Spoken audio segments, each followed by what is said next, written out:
শুভ সন্ধিয়া সকলোটিলৈ এটি সুন্দৰ ৰাতিপুৱাৰ দৃশ্য আপোনালোকক দেখাবলৈ চেষ্টা কৰিছোঁ। দেখিছেনে বাৰু কিমান সুন্দৰ নীলা আকাশৰ লগত সেই ওলমি থকা ডাৱৰবোৰ আৰু আছে দুয়োকাষে বাগান আৰু ডাঙৰ ডাঙৰ সেই গছবিলাক। গতিকে এটা সুন্দৰ পৰিৱেশ। আৰু মোৰ লগত গৈছে দেউতাকে আজি, আৰু এনেকৈ গৈ থাকোঁতে আমি কথা পাতিছোঁ যে ইমান ডাঙৰ ডাঙৰ ৰাস্তাবিলাক হৈ গৈছে বৰ্তমান। এই বাইপাছ ৰাস্তাবিলাকে অসমৰ প্ৰতিখন জিলাক সহায় কৰিছে আৰু সুচল কৰিছে অহা যোৱা কৰিবৰ কাৰণে মানুহক, আৰু এটা মানে কি অগ্ৰণী ভূমিকা লৈছে বাইপাছ ৰাস্তাবিলাকে। এই দুয়োকাষে যে ইমান মাটি পৰি আছে নহয়নে বাৰু? এই ৰাস্তাবিলাকত ছাইডৰ ফালে যদি আমি সকলোৱে মিলিজুলি ইয়াত ৰঙালাও, লাও, বিভিন্ন ধৰণৰ মানে পাচলি যদি আমি শাক পাচলি খেতি কৰিব পাৰোঁ সমিল মিলেৰে সকলোৱে, কিমান সুন্দৰ হ'ব পৰিৱেশটো। ফল মূলৰ সেই গছবিলাক, বগৰী হওক, আপেল গছ হওক, মানে আপেল গছ বাৰু ইয়াত প্ৰায় নহয়, মানে জলবায়ুটো নিমিলে, তথাপিও আৰু বগৰীবিলাক মানে আমি সৰু সৰু আম এনেকুৱাবিলাক আৰু। গতিকে চিন্তা কৰিছোঁ আৰু এনেকৈ হয়তো আৰু বহু দিনৰ পিছত এনেকুৱা খাবও পাৰে। তাৰপিছত আৰু সেয়া বহুত ঠাই এনেকৈ লৈ লৈছে ৰাস্তাবিলাকে। আৰু আমি এতিয়া যদি চাবলৈ যাওঁ এজন ব্যক্তিৰ লগত প্ৰায় কিছুমানৰ বাৰু আছে, নাই বুলিও কোৱা নাই, কিন্তু আমাৰ নিচিনা সেই দুখীয়া মানুহবিলাক বা মানে সাধাৰণ মানুহবিলাকে মানে ধৰক আমাৰ মাটি মানে পৰিমাণ বৰ বেছি নাইতো। এতিয়া ঘৰত সেই ঘৰটো বনাবলৈ খেতি অকণমান কৰিবৰ কাৰণেও প্ৰায় নাথাকে মানে মাটি। গতিকে যদি এনেকুৱাকৈ পৰি থকা ঠাইখিনি এনেকৈ আমি সুন্দৰভাৱে সকলোৱে মিলিজুলি কৰিব পাৰোঁ, তেতিয়াহ'লে কিমান ধুনীয়া হ'ব, আমি থকা সেই পৃথিৱীখন সুন্দৰ হৈ যাব।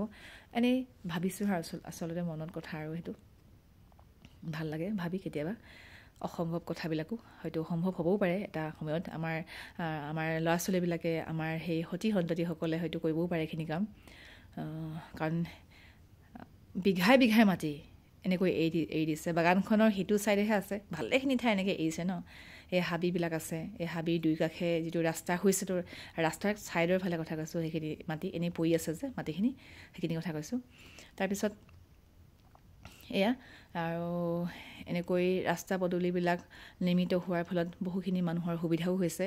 আৰু আজিকালি গাড়ী মটৰ ইমান বেছি হ'ল, অহা যোৱা কৰিবৰ কাৰণে ক'ৰবালৈ অলপ মানে ভয়ো হয় কেতিয়াবা।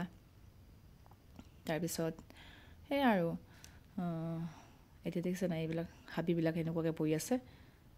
দেখিলে আমি ফল মূল বিচাৰি বজাৰলৈ যাওঁ, আমি শাক পাচলি বিচাৰি মানে কি আনৰ ওপৰত নিৰ্ভৰ কৰোঁ, আনি দিলেহে খাবলৈ পাওঁ। গতিকে আমিও নিজে কৰিব পাৰোঁ এইখিনি কাম, মানে সেয়া আৰু। তাৰপিছত অকণমান লেতেৰাও হৈ আছে এইডোখৰ ঠাইত, পলিথিন পৰি আছে, কিবা পৰি আছে, সেইটো চাফ চিকুণ হ'লে ভাল হয়। এতিয়া আমি পালোহি তালাপ আৰু ডুমডুমা আৰু এয়া কাকপথাৰ মানে যাব পৰা সেই তিনিআলি। আৰু আমি এইফালে ঘূৰি দিছোঁ, মানে ৰূপাই হৈ যাব পাৰে যিটো ডুমডুমা হৈ এইটো ৰাস্তাৰ।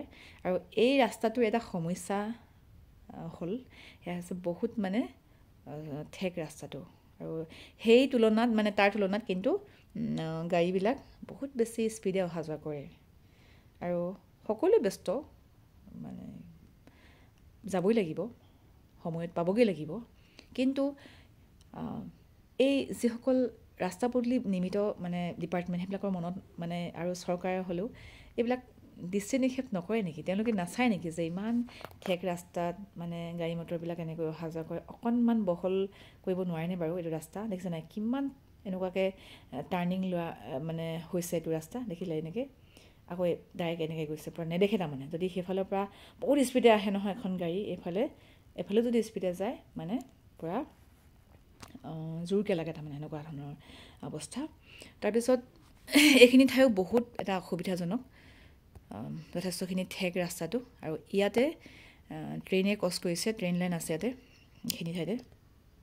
তাৰপিছত সেয়া সেইখিনি হৈছে ট্ৰেইন লাইনৰ ক্ৰছিং ৰাস্তাৰ তাৰপিছতে এই দেখিছে নহয় ছাইডৰ ফালে মানে লেফটত খুঁটাবিলাক যে দেখিছে সৰু সৰুকৈ সেইবিলাক হৈছে পকা খুঁটা যদি কেনেবাকৈ স্কুটি বা মটৰচাইকেলত বা চাইকেলত অহা ব্যক্তিয়ে কেনেবাকৈ পৰেগৈ তাত মূৰত লাগি আৰু তেখেতে মানে আঘাতপ্ৰাপ্ত হ'ব হয়তো অৱস্থা বেয়া হ'ব সকলোৱে জীৱনবোৰ মূল্যৱান কাৰো মূল্যহীন জীৱন নাই গতিকে যাতে এইটো ৰাস্তাই অহা যোৱা কৰোঁতে মানে নিজৰ কৰ্মথলীলৈ বা বিভিন্ন কাৰণত যাতে কিবা নহয় তাকে সকলোৱে মানে প্ৰাৰ্থনা কৰে আৰু ইমান ঠেক ৰাস্তাত অহা যোৱা কৰিবলগীয়া হয় মোৰ এই ভিডিঅ'টোৰ যোগেদি মই সাধাৰণ মানুহ হিচাপে অনুৰোধ কৰিছোঁ যাতে এই ৰাস্তাটোৰ পুনৰ নিৰ্মাণ কৰে অকণমান বহল কৰি দিয়ে যাতে